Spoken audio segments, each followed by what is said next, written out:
Kinumpronta raw ni Pangulong Rodrigo Duterte ang ambassador ng Amerika kaugnay sa West Philippine Sea. Sa pagbisita niya sa Oriental Mindoro, inamin din ni Pangulong Duterte na gumagamit na siya ng oxygen concentrator sa kanyang pagtulog.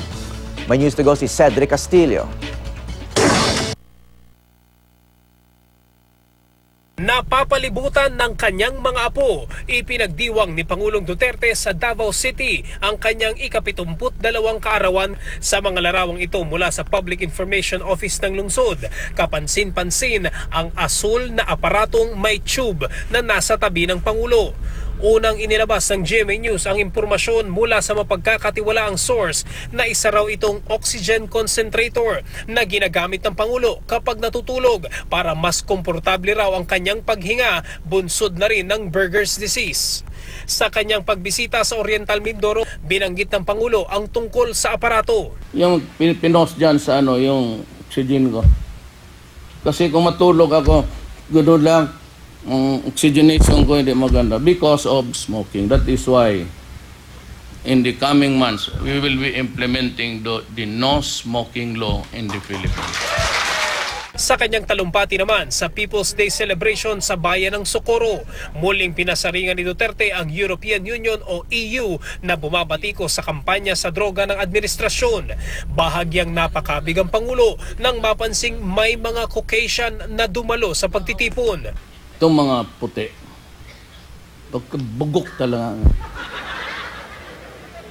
Terrible. No, you're not the one. I'm trying to figure out the members of the EU Parliament. Taga saan ba ito sila? Bago ang kanyang kaarawan, nakapulong din ni Duterte sina Chinese Ambassador Xiao Jinhua at US Ambassador Sung Kim. Kinumpronta raw niya si Ambassador Sung Kim tungkol sa West Philippine Sea. You know, I'm surprised really, Mr. Ambassador. Because had America really wanted to avoid trouble early on, di sana yung overflights, pinakita na doon sa newspaper that there was something brewing. There was something as if a runway was being built. And there were some concrete buildings on the side of the coastal site.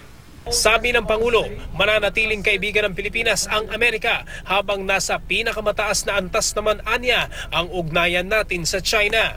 Para raw kay Duterte, hindi totoong nagkatensyon sa pagitan ng China at Pilipinas. The strained relation, although it was more of an imaginary, kasi I do not remember except that Rocos with them sa China Sea.